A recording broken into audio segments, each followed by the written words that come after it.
Hello,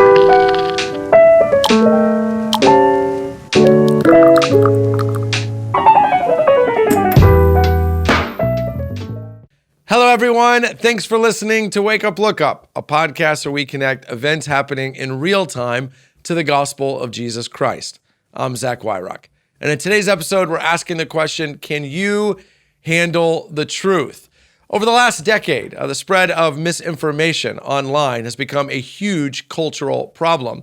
So much so that most of us probably feel that whatever you read on the internet, particularly social media, you kind of have to give the side eye. You're never 100% sure that it's real, that it's accurate, that it's true. And add into this that artificial intelligence is rapidly making it so that at the snap of a finger, you can create a video or a picture or text. You can even make famous people say things that they never said. And I think confidence in what's said or written online is at an all-time low. As a response to this, tech companies recently have pursued what we would call professional fact-checking, hiring people to vet stories. This is why sometimes you'll see something shared online and then underneath it, you'll see a post from the company saying, hey, this might not be entirely accurate. Here's a link to the actual facts, so on and so forth. And professional fact-checking has produced some result. 28% belief in stories that are false online is down 28%. Stories being shared that are false is down 25%. It's making a difference, but it's also becoming unpopular because tech companies are being accused of picking and choosing which posts they're going to fact check to kind of make sure that the stream of online information represents their own worldview. As a result, tech companies such as X, formerly known as Twitter, and Meta, which owns Facebook and Instagram, are changing their fact-checking process. In fact, just this week, according to an article I read in the New York Times, Meta is going from professional fact-checking to community fact-checking. In other words, a post can just live online, and they're counting on people like you and I to comment using a feature called Community Notes that, hey, this might not be true. When enough people have done that, it'll then be attached to the story so that the community note will say, hey, a number of people don't believe this story is to be true. The expectation is that far fewer stories are going to be fact-checked and far less credence will be given to those that do. The question is, how should we think about this as Christians? How should we think about the spread of misinformation online and our own role to play in it? Well, I actually think we should take it pretty seriously. That's for a number of reasons. Let me just throw a few at you. Number one, God hates lying.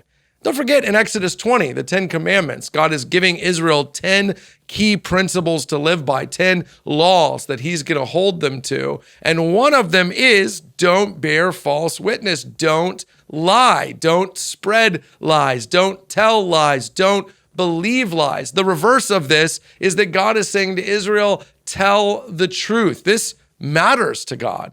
And of course it does, because his nature and character is that he's a truth teller. Don't forget, in the Gospel of John, chapter 14, Jesus says, I am the way, the truth, and the life. This is who God is. He tells the truth. He values the truth. Doesn't it follow then, as followers of Jesus, as disciples of God, we would be truth tellers. We would value the truth. The reality is that when we share stories that we don't know to be true and they turn out not to be true, we are guilty of bearing false witness. I know in Exodus 20, the original audience could not have foreseen Facebook or Instagram or Twitter. They couldn't have contemplated sharing stories, liking, retweeting stories that aren't true. That wasn't what they were thinking of when God said, don't lie.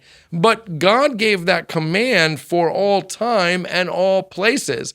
God isn't interested in the mechanism or method of our lying. He just doesn't want us to do it. And the reality is that when we do lie, when we spread lies, we actually harm our world and we're unloving to our neighbor. We cause other people to believe. Worse than that, When we retweet and share and post things that turn out not to be true, we are leveraging our own credibility in pursuit of sharing that lie. In other words, someone believes it because grandma posted it. They trust it because their discipleship leader, their small group leader, their Bible study teacher is sharing it online. You're telling people, you might not know if you can trust this, but you can trust me. Maybe you've never thought about your use of social media in this way, but you are a steward of the truth. You're participating in the strengthening of our trust in each other or the weakening of it. And the problem with this is that in Ephesians 4, Paul tells us that Christians are not to be like the world, tossed around from one story to the next, one lie to the next. We're people who are anchored in truth. So I want you to look at your use of social media, your engagement with the news, your telling and retweeting and sharing of particular stories, and ask yourself, am I leading to people being tossed around?